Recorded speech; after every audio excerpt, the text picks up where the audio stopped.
This is Mike Kenny, the chair of the ITOC, or the Independent Taxpayers Oversight Committee. And I'd like to welcome everybody to our special meeting on March 17th, St. Patrick's Day. I'd like to thank staff for pulling this meeting together on short notice. Well done. For anyone who might be visiting us from the general public on the phone or logging in on the web, special welcome to you folks. I'll check with the clerk to confirm that we have a quorum. Francesca, do we have a quorum? Yes, Chair, we do have a quorum. Thank you very much. This is a Brown Act governed meeting, and there are some rules that we have to follow to ensure that we have given everybody an opportunity to speak. And to go over the rules on how to speak, I'd like to introduce the liaison to the committee, Ariana. Ariana, if you could go over those rules, please. Happy to. Thank you, Chair Kenny. So this is just a reminder to our members of the ITOC and the public of our process for both member and public comments. The members will be using their cameras and we will take live public comments. Members are asked to turn on their cameras when they have a comment or question, and then Chair Kenny will recognize you. As noted on the cover page of today's meeting agenda, emailing comments. The public may also provide live comments during today's meeting. In order to provide live comments, you can join today's Zoom meeting through the link or by dialing one of the numbers from your phone that are provided on the cover page of the agenda. You can join the meeting by clicking on the Join Webinar link provided in the confirmation email that you will receive upon registering. And when public comments are called for on an item on the Zoom platform, please click the raise hand icon in the toolbar and the chair will call on you by the name you provided. And if you are participating by telephone, press *9. The chair will call on you by the last 3 digits of your telephone number. The instructions for providing live comments are also on the bottom of the cover page of today's meeting agenda, which can be accessed from the homepage of SANDAG's website at www.sandag.org. And all comments, whether emailed or live, will be made a part of today's meeting record. Thank you, Chair Kenny. All right, Ariana, thank you very much. We'll go ahead and get started then. The first item on the agenda is public speaking. Do we have any members of the public who would like to speak on issues that are not on the agenda? Chair, I don't see any hands from the public. Thank you very much. With that, we'll move on to item number 2 on our agenda, which is a continuation of an item from our previous meeting, the TransNet Extension Ordinance Amendment to Administrative Expense Limits. And I understand that we'll have a short presentation and maybe a recap from Director Nuncio and Andre Dojanes. Jose? Chair Kenny, this is Ariana. I believe our Executive Director, Hassan Ikarada, has some introductory remarks as well. Well, I am glad that you're here to provide those remarks. Sorry I missed that on the agenda, but we'd love to hear from you, sir. How are you? Thank you, Chair Kenny. I appreciate the opportunity, and I also want to thank you for convening on such a short notice. We presented this data to you last week, but you let us know you needed more time to digest it, and we appreciate that. Let me repeat. Years of underinvestment in our processes is showing. The last audit that some of your members highlighted those shortcomings. SANDAG has really not been able to fully respond to the risks that annual audits have highlighted in the last year at least. So we need to fortify any area of risk. We need to be financially strong and transparent agency. So we must invest in needed resources. And I told you last time, it might seem to some that $3.2 million is a lot of money. But when you think about what the benefit of investing resources in many areas in the agency, it is by far surpassed that amount. Based in the question and feedback we got last week, I'm confident you now have the information and the context you need to make an informed decision. Today, we're asking you to make a recommendation to our board of directors. That's something, given the subject matter is within your preview, and I think something the leadership would look forward to. I'll let the team speak, but the team and I are here to answer any questions you have. Thank you, Mr. Chair. Thank you. All right, and thank you, Hassan, for introducing this item. So good afternoon, members of the ITAC. So as Chair Kenny mentioned, this item was presented to you at your meeting last week, and the ITAC did request that a special meeting be scheduled to discuss this item and allow you more time to consider the request. So since your meeting last week, staff has presented and discussed this change to the TransNet ordinance to the executive committee. We did this this past Friday, and this was as part of its review of the draft fiscal year 22 budget. So the executive committee did approve submitting the draft budget to the board. And so I will now go just briefly through today's item. So the proposal is to increase the TransNet administration allocation from 1% to 2%.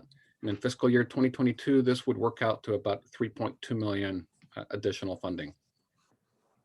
This funding would ensure that adequate resources are available to more effectively administer the program, consistent with recommendations that have resulted from recent TransNet audits and the agency's organizational assessment. These efforts identified numerous opportunities for improvement to address the changing needs of the region, the board of directors, and the public. Key investments are needed in several areas.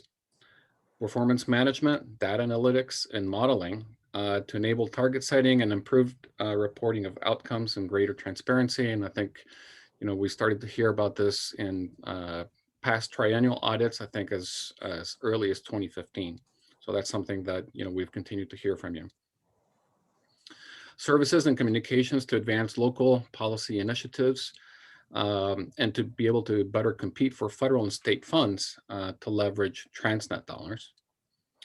TransNet financial management, you heard from Andre last week as well. We do a lot of research and forecasting to be able to conduct refinancings of our current debt program. The Office of the Independent Performance Auditor to be able to carry out the business and audit plan as approved by the Audit Committee, and all of this as it relates to the TransNet program. And as you've heard from Hassan, our equity and inclusion efforts, which are consistent with the Board of Directors' recent commitment to equity statement, to bring greater social equity to the TransNet program. And this would require additional analysis to be done to inform the program and project decisions. So I'll go briefly through the report's contents. The specific amounts and uses for these funds are shown in summary form in attachment 1. Attachment 1 is similar to what was presented to you last week, but we've revised it to group the various activities into the key initiatives that I just went over to make it easier to follow. Just one example of how we regrouped this was, if you look at attachment 1, the very first item, transportation analysis and modeling, would receive about $411,000 to support additional traffic modeling analysis for corridor management plans, which in turn support implementation of TransNet major corridor projects. So this activity is grouped with other activities in support of enhanced performance monitoring and data analysis and reporting. We also heard from you that you would like to see more detail on how each activity is funded, not just TransNet, but everything that goes into each activity. And whether the funding is for labor or for consultant contracts, or what is it for? So attachment 2 provides this detail for each of the projects.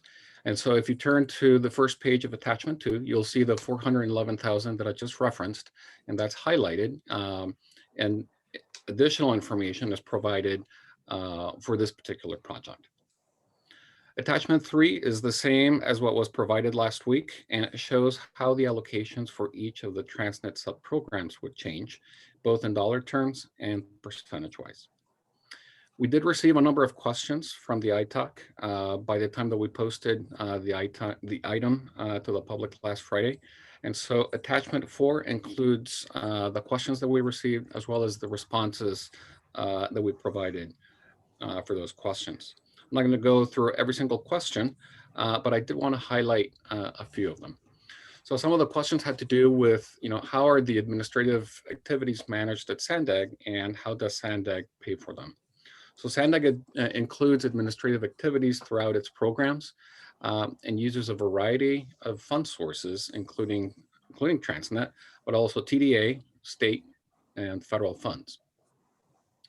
Other questions dealt with the 5 big moves and whether TransNet is paying for 5 big moves projects. So it's important to note that a lot of the technical data modeling and analytics that supports the 5 big moves also supports many of the projects and programs in TransNet.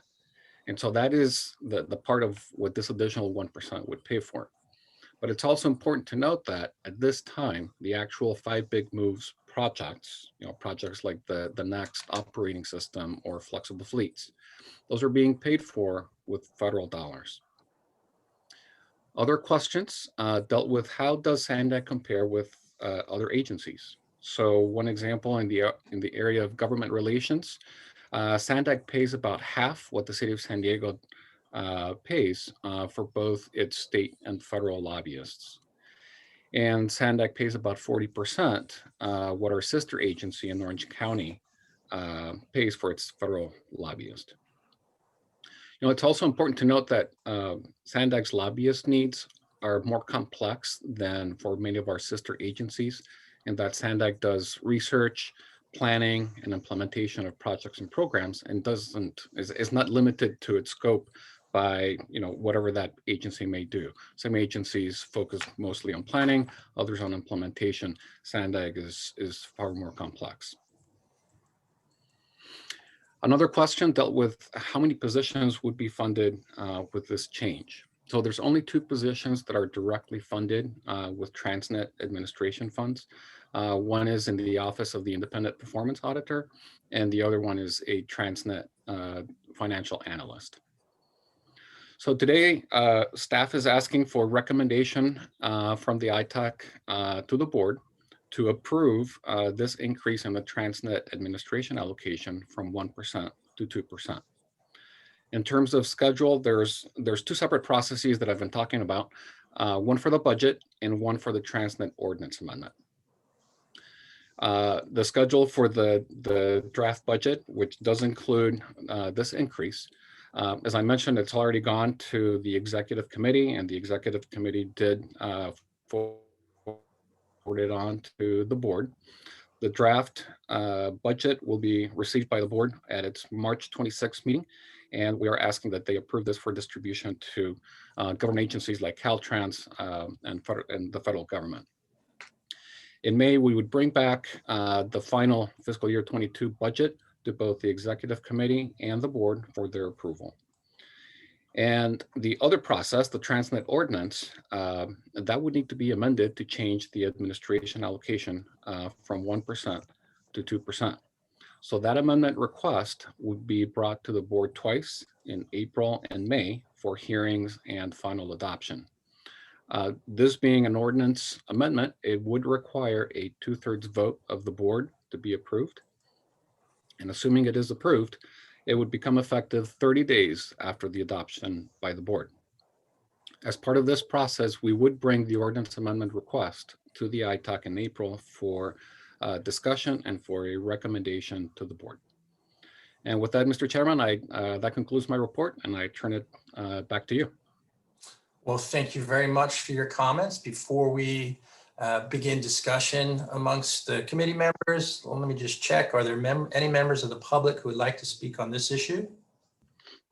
No, Chair, no hands from the public. All right, thank you very much. Brad, I see that your hand is up. Would you like to start the discussion?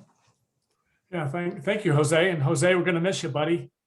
I'm going to miss you too. You've done a great job. Like Stuart said, I thought last week was my last week, or my last meeting, but here I am again, and I'm glad to be here. I didn't get a chance to say thank you for all your work last week, so thank you.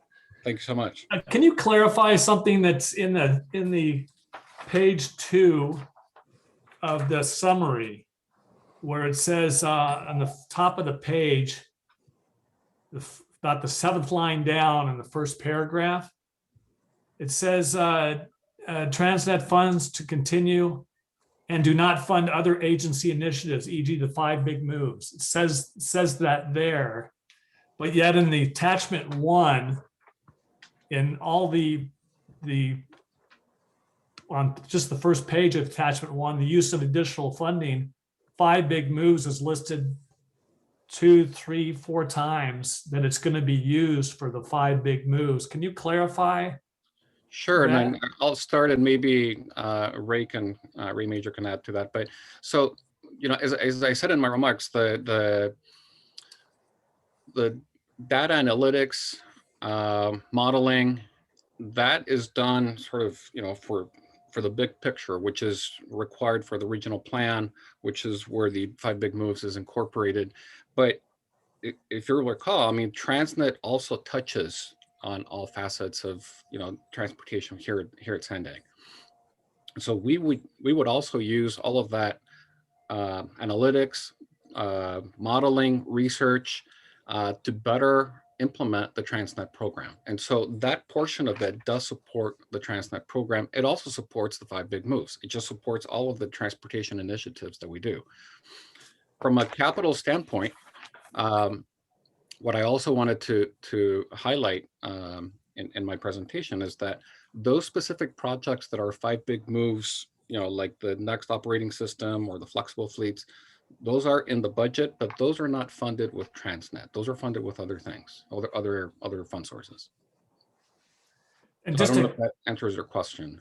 yeah, it's not, in one instance, it says it doesn't affect the 5 big moves. So I'm not sure if you want to clarify that first paragraph.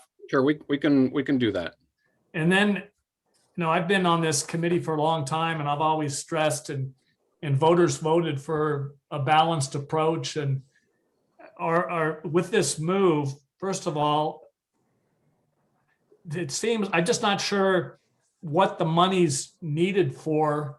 If there's not many projects left in TransNet. You got, other than Mid Coast and things like that, and you got a lot of bike projects. What's the money? It seems to be it's being advanced for other issues instead of, it just doesn't seem like you have a lot of work to do with the current TransNet program. Well, and you bring up a really good point. So what we're asking for today is the fund that would pay for, administrative activities, including research, analytics, modeling, communications, those kinds of things.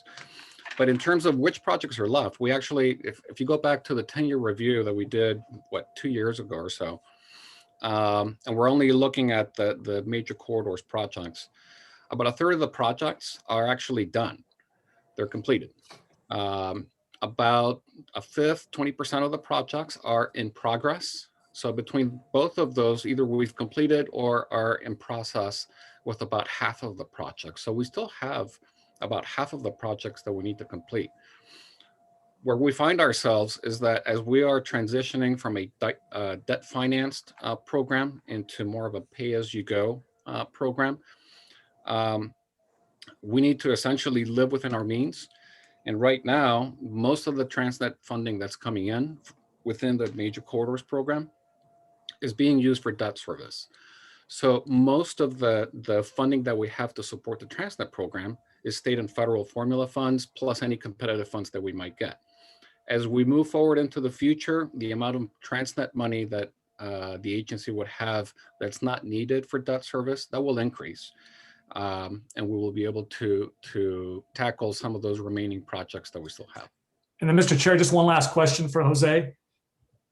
It looks like, you're taking away 1% of the budget for potential projects, but it says that you're making it up from the Wayfair decision.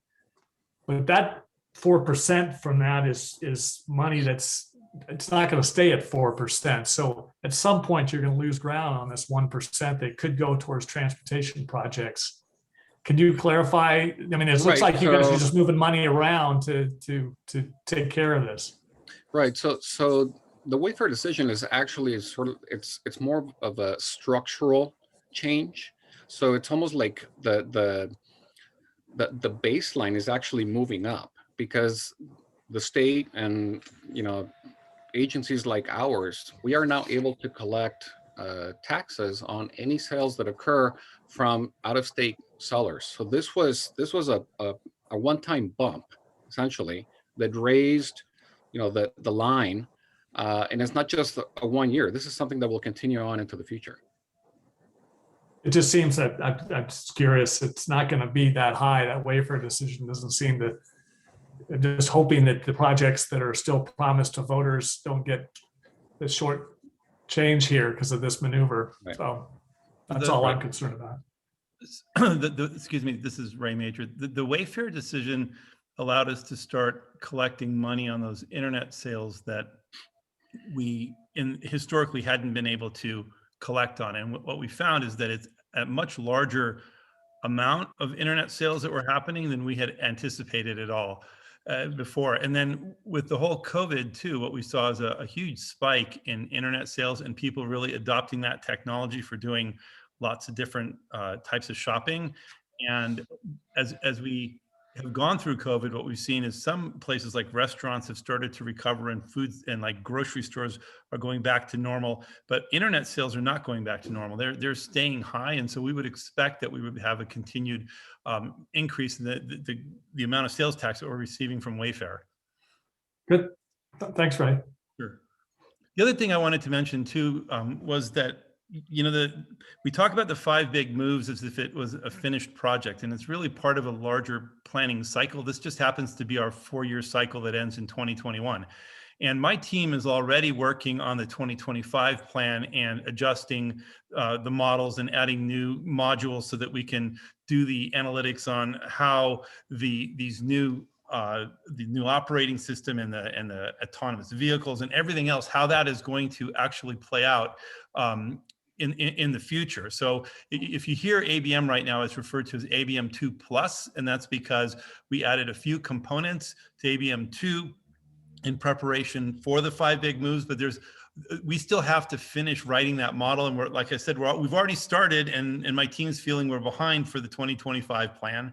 And there are just a lot more analytics that are being required from us than 20 years ago when the sales tax measure was passed. Back then, we didn't have a formalized QA process. We didn't have a formal, analytic process either. Nobody knew what we were going to do. We were just, we were collecting the money and we were building these projects.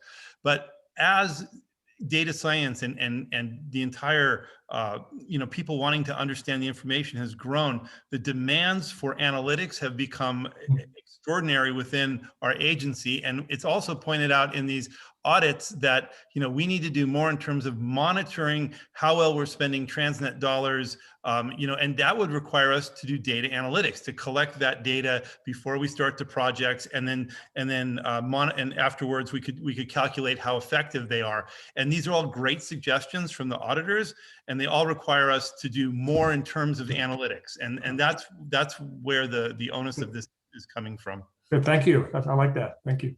Thank you. Thank you, Mr. Chair. Mr. Chair, if I could maybe add a comment, this is Ray T. I think part of the remark that Mr. Barnum was pointing out may have stemmed from a question that had come up about the use of these funds to be able to actually go out and advocate to pay for the 5 big moves. And we wanted to make it clear that that's not the case. As Ray was saying, as we look at the development of the regional plan, the 5 big moves are really thought of as 5 strategies for how we solve the myriad of problems. And in many cases, the 5 big moves is going to be perhaps recasting some of the actual TransNet projects that are in the ordinance. And so to be specific, we have one of our strategies we call the complete corridor strategy. And that embodies many elements of which the TransNet program of projects would fit very nicely. Express lanes is an example. So I wanted to at least provide that clarity that regional planning continues to advance through the life of the TransNet ordinance, because many of those projects, especially those that are in the further out years, there's been little or no planning done on those yet. That's still necessary in order for us to advance those projects. And now there's a new lens that we're bringing to that planning work And that's vis-a-vis the 5 big moves, these 5 strategies for how we actually achieve the end game. So hopefully that helps. Thanks, Ray. Yes, thank you.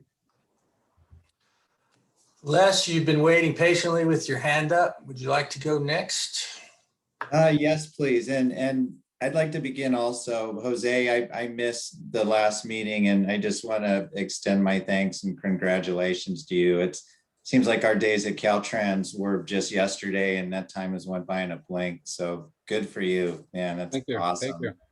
And yeah, my question is a follow-up to Brad's actually, and I was thinking the same thing when he said that. Maybe this is something for Mr. Major, but we're well into the first quarter, and I was just curious if we had any data back on the actual funds from the Wayfair Act.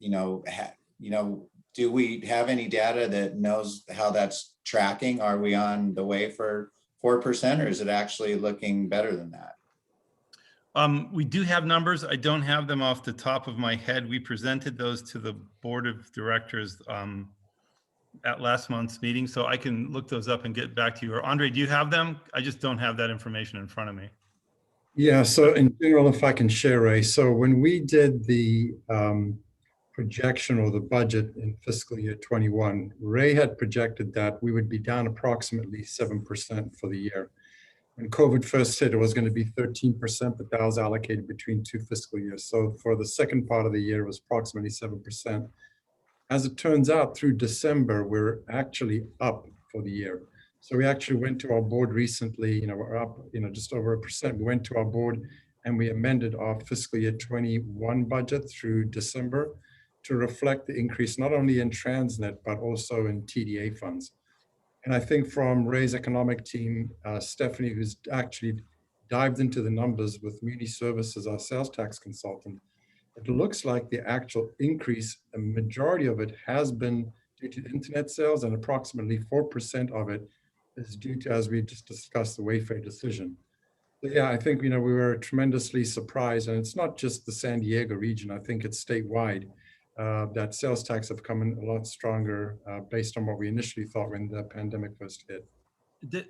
And just as an aside, it's not all Amazon. It's actually all internet sales. So then, we started seeing some of our largest collections coming from other companies that do primarily internet sales. Ones like, eBay or Etsy, for instance, would be huge sellers who've never paid any type of sales tax. So that's really where that came from. So it's structurally different too. It's not just people moving to the internet, but it's also collecting taxes that are on sales that we weren't historically collecting taxes on.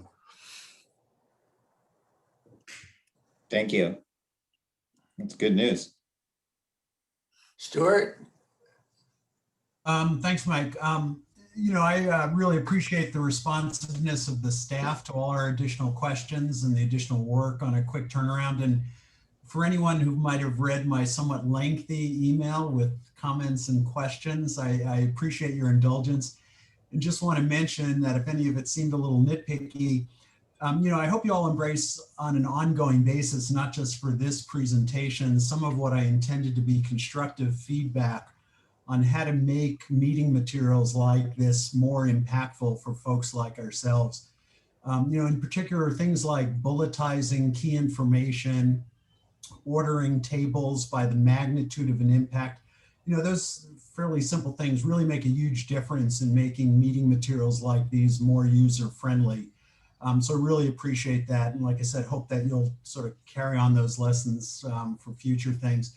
Also really appreciate all that additional follow-up information in attachment 4. You guys all did a great job in answering certainly my questions, and it appears the questions of others. I just had 2 other questions that frankly came to mind in the discussion today. One is that in talking about the requirement for an amendment to the ordinance itself, would you characterize, and will you be bringing that amendment for the need for the 2%? Is that going to relate principally for investments that are sometime one-time in nature, like upgrading communications technology to facilitate virtual meetings? so that the 2% really is just for this next fiscal year, or do you expect that will be for the remaining life of the TransNet program? So in effect, this is a quote unquote permanent change. And then secondarily, curious if that 2/3 requirement that was mentioned for amending the ordinance to bump up the fee, is that something that could be subject to a weighted vote, or ordinance changes exempt from the potential for weighted vote? So if I may start, and then Andrea and Jose continue. Thank you, Mr. Halbert. So if you recall, when we adopted the budget 3 years ago, we were trying to figure out a way to pay for the Office of Independent Performance Auditor. And at the time, I signed a deal with the late Paul Jablonski, God bless his soul, to exchange toll revenues with MTS money, so we could have $1 million or $800,000 at the time to pay for OIPA. That deal expires this year, but that OIPA is not going to have to continue and be stronger as we move forward. The data-driven approach, maintaining the data, software and hardware, have to continue. So it's not an annual thing. Actually, I wish it is just an annual thing. We would have figured out a way. It's not. And I just to be clear, it is really a year of underinvestment, and wasn't 1 or 2 years or 5 that led to all kinds of problems that the agency has, regardless of who's leading it, has to pay attention to, whether it's the audits or the controls, the policies, the hardware and software, the data, the modeling, the quality control for the data. So these are ongoing funding. Now, regarding the 2/3, yes, the weighted vote is weighted. I mean, is allowed, and John can speak to that, is allowed if needed be, but the hope is it's not needed. Gotcha. Okay, I appreciate that. The other thing, if I could just add, and thank you for that elaboration. I think we've sort of pushed you pretty hard on this, which is partly our job. I'm sure the board will as well, but I fully appreciate the need, as you're describing, to sort of make up for a lot of underinvestment, and more than that, to really adopt a lot of best practices across the organization going forward. And so, subject to further questions from my colleagues, I would move that we approve a recommendation to the board to adopt this coming from this committee. Thank you. Unmute myself here. So point of order there, Stuart, that was a motion made? Yes, if it's an appropriate or permitted for me to do that at this time, I would make that motion, yeah. Vice Chair House has her hand up. Would you consider waiting until we've had completed our questions for staff and bring it back to discussion amongst the committee members for a motion? Yeah, absolutely, whatever is appropriate. All right, let's do that then. Sunny? Thank you, Chair Kenny.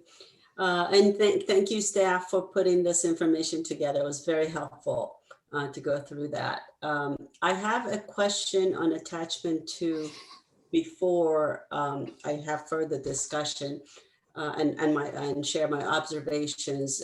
If maybe Jose or someone can just take the first sheet and kind of explain what's happening as far as the budget to the previous year and where the annual project funding is coming from. There's different sources of funds before I share my observations with you. So, who would like to do that? I'll try to do that, and if someone would like to add to this, and I apologize, my neighbor decided to start mowing his lawn just now, so there might be a little bit of background noise. So okay, so this is essentially taken straight out of our budget. So if you look at our budget document, you will see each of our projects described in this fashion. So we always provide prior year expenses, for comparison purposes. So in this case, what we're trying to show is for this project, 230000, the transportation analysis and modeling, you see the costs at the top, salaries, benefits, and indirect costs, as well as other direct costs and contracted services. And you see that across the 3 different years. Fiscal year 22 is our upcoming year, so this would be for essentially the budget year once it's approved.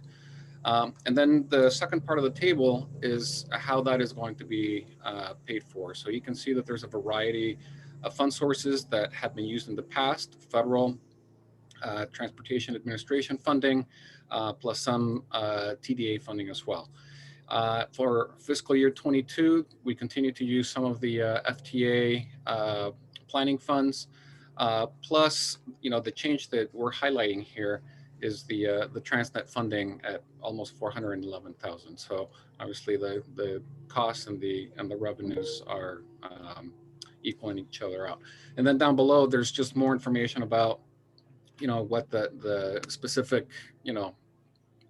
goals of the project are, and project manager and that sort of thing. Jose, can you explain this TransNet fast track swap? What is that? Right. So that was what Hassan was just mentioning a little while ago.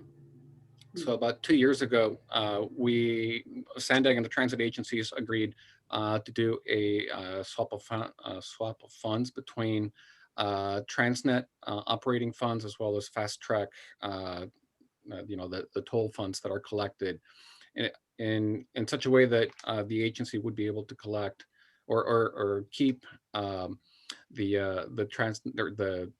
fast track funding for administrative purposes. Okay, so in the last 2 years, that has not been used, but it looks like in 2022, you are adding 725,000 from the swap, from the fund to basically fund this project. Is that how it works? For this particular project, and I don't know if Sandy is on the line, but essentially this is just one project Yes. of many. And so, each year we look at, what are the needs and what are the available funding sources to pay for those needs. And so we look at, what is the best fit for those funds, depending on what the project is. So for this particular year, fiscal year 22, what we're proposing to do is apply some of those TransNet fast track swap funds to this particular project. Okay. Okay. So here's my observation. If you could go back to that table. Okay. So when I look at this attachment, that I see in FY 2022, a lot of increases, not every project, but a lot of increases in salaries, benefits, and then other direct costs. Not every project, like I said, is doing that. You mentioned only 2 additional staff, I guess, added, 2 positions. But how do you explain all this additional dollars that are put into salaries, benefits, and other direct costs? And I also, the trend I'm seeing is a reduction in contracted services, as if you're bringing more work in-house versus having out contractors to do that. So yeah, I think for this one, I would ask either Andre or Ray to provide additional detail, because this is more of a project specific. I think you're asking about this particular project. Well, I'm looking at, if you look at this whole spreadsheet or this whole attachment, there are many cases where salaries and benefits from 2021 to 22 has increased quite a bit, and other direct costs is increasing, and there's some trends in reduction in contracted services. So I'm just wondering, in general, what's the thought process? If it's only 2 positions, two positions don't add up to all these additional increase in direct salaries and indirects. So. Yeah, Ms. House, maybe I can start off. So first of all, the two positions that we're adding are not particularly for this project. Right. Their own projects. And in general, SANDAG, we have, over 250 projects, be it OWP, capital operations. And from year to year, it depends on the emphasis of what particular areas people are working on. So, I mean, just by looking at this particular project that we have up, you're right, there's like a 22% increase in salaries and benefits. Now, we are looking for the board to give us a 3% merit. So it's certainly not a merit increase. And so my guess is, and maybe Ray can help me with this, but there's probably additional work that's being done in this particular project. So, it may be that some staff that were on a previous OWP are now working on this. So we've taken staff from other projects to this project. So the particular two increases in staff are not related to this. This is just increased effort based on the project needs at the time. And Ray, maybe you can elaborate on that. Yeah, this particular modeling project goes through a 4-year cycle where sometimes we have it out with consultants doing contract programming, and sometimes it's more heavily related to internal staff having to actually do the work. And I think that's what you're seeing over here, is that the 2021 budget includes more contracted work where they're writing some of the code that we need in these modules. And then as we move into fiscal year 2022, we need to start loading all of our San Diego specific things into the model, things like the highway networks and the transit networks, et cetera. And so that becomes much more labor intensive internally. And so you'll see this type of a cycle with this particular OWP. Also, just add to that. I think what you're seeing in these tables, I love this attachment too. What you're seeing here is you see a line called TDA, and that's some of our most flexible money. And that generally in 22 has gone down. And TransNet has substituted a lot of that. So what we're doing is because of this 1% cap, we were using TDA money to do what we needed to do. We've been hitting the 1% cap. We're not doing everything we need to do. And so therefore we're proposing, let's use the TDA money to do the other stuff that we need to do. And these are legitimate TransNet charges. Now, what do we need? What do we need these more flexible funds for? We need to get ready because our capital program is shrinking. We've lost like 5 senior engineers. I only had like a staff of I think around 30. And so lost 5 or 6 in the past year and a half. Only one of those has been backfilled because the capital program is getting smaller, but we need to get ready with modeling and all the requirements to get SB1 dollars and all the requirements there will be to get stimulus dollars. We need to get ready to be able to deliver that next round of projects, including, as Jose said, the remaining TransNet projects. Okay. And Thank Ms. you. House, if I, I'm sorry, Ms. House, I just wanted to reflect on your other question about, is this change in the contract services that you see on this project maybe a sign of a trend that we're reducing contract services across the organization? So no, the answer is I've just looked over the last 10 years of our work program on the entire what we call overall work program, of which this project is part of.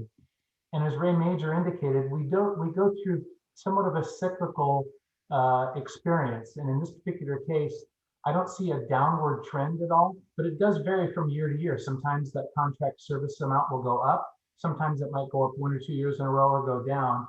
And that depends on, oftentimes, this is the area where we pay for the development of the regional plan, which is done quadrennially, right? So you kind of ramp things up, you deliver the plan, things kind of go down, you go. So we're just in fiscal year 22, halfway through that year, we'll have completed the 2021 plan. So I think the short answer is I'm not seeing a trend, and I would look to Andre if I'm misinterpreting the data, but as I'm looking at the documents now, I don't see that. Okay. Thank you. It's just that I saw it in several of these sheets. But I also wanted to go back to what Jim said, because that was my next question, Jim. I do see a lot of shifting of the money, like in this particular case, the year before or the 2 years before, you had some FTA transit planning money that is no longer there. Is it because you chose to use that money for something else, or is that money not available? Because that's $650,000 into the 2021 that now has to be replaced maybe with this transit administration fund. So can you explain? I think that Sandy or Andre can best explain that. Sandy, you lit up. Yeah. Hi, I'm Sandy Craig. I'm the senior budget analyst. So I get to apply the revenue to all of these projects. In this case, the two different FTA funding on the same project was causing problems for contracts because there were different rules related to the two different funding types. So I was taking the 5307 off of this project, using it on another one, and so then replacing it with the local funds instead. So it was used on another project. Okay, all right. Thank you for the explanation. Jenny, that's all the questions I have. Oh, you're on mute.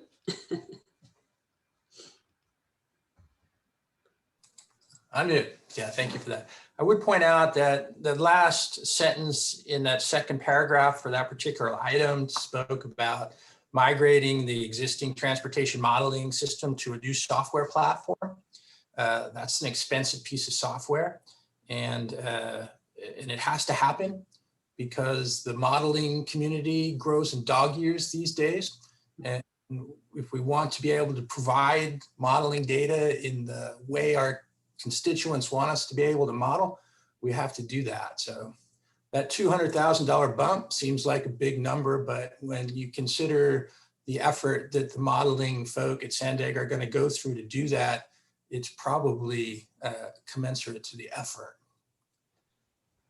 But I also have some questions for staff. I believe it's page 25 of the same report, similar,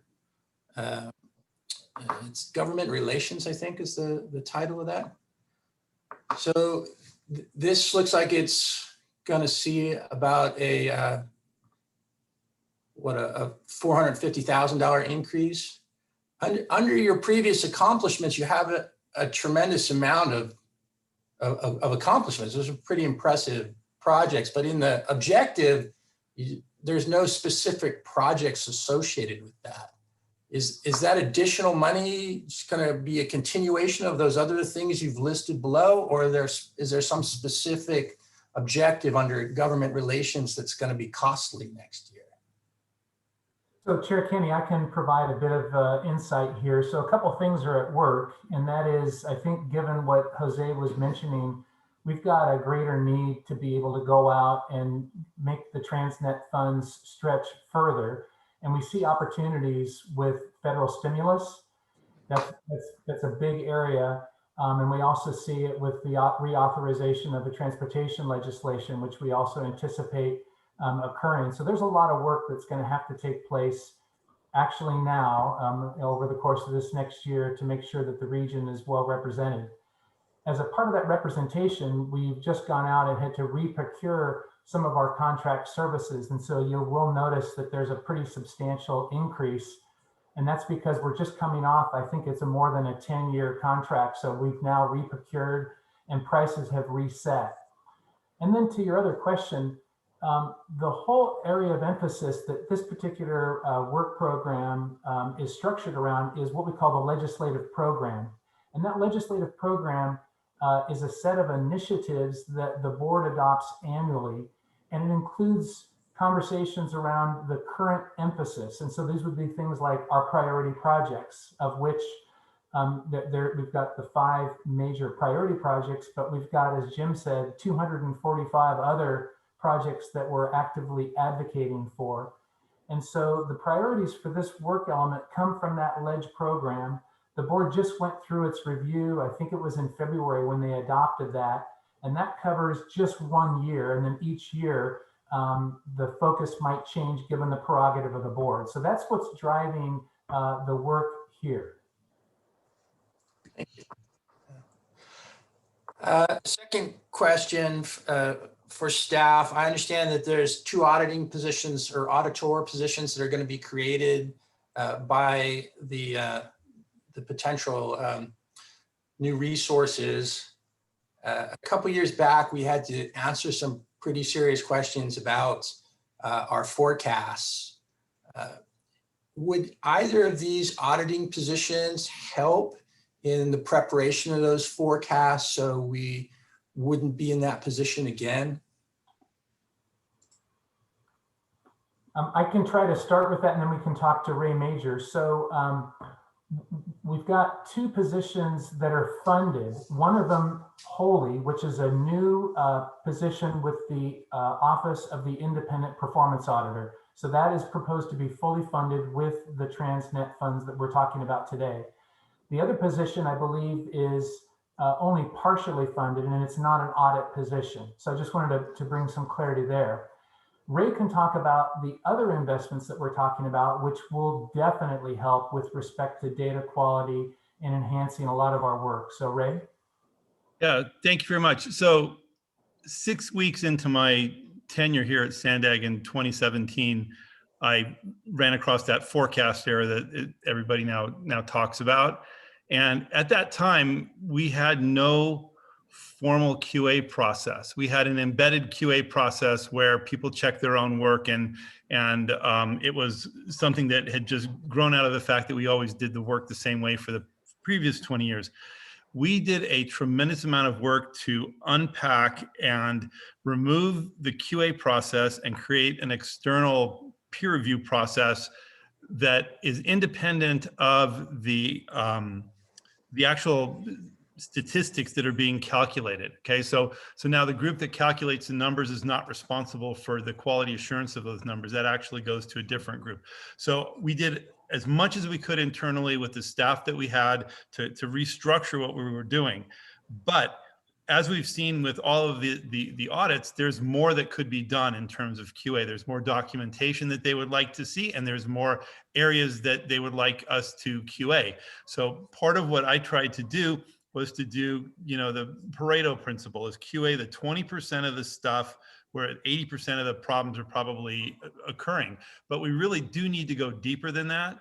And so in terms of an audit position, one of the things that I've been talking to Mary Kay about is having them help us understand what areas they would look at if they did do an audit of QA, so that we can start to get ready for those, because I can tell you there's a lot more that we need to do before we would be ready for a full-blown audit of our QA department. And then at some point, that department does need to be QA. There's no question about it that for transparency's sake, I look forward to having an independent auditor look at what we're doing and validate that we're using best practices when it comes to the quality assurance of the information we're using at Sandag. And it's not just the forecast, but all of the data that we're using that goes into the regional plan and other analytics that we do. Well, thank you for the answer. Trying to draw a conclusion about the increase or the availability of more resources and addressing a concern that was raised by the public a few years ago. I'm glad to see you've already implemented that, but it sounds like if we've given you these QC procedures, that you ought to have some funds to pay for them. So I wanted to make sure that was something that we were all aware of, and that we've been pointed at in the past as an organization as maybe able to improve in that area, and now with additional resources we could probably claim to make that improvement on top of what we've already done. So those are the questions that I have for staff. Thank you very much. Let me just check with the other members of the committee. I don't see any other hands up. So we will go ahead and take the discussion back to the committee members. So what do you think? The presentation was provided to us on our meeting a week ago. We asked for additional information. We got some additional information, had some questions answered. Are we in a position to make a motion, or is there some clarification that we could work out amongst ourselves? What's the pleasure of the committee?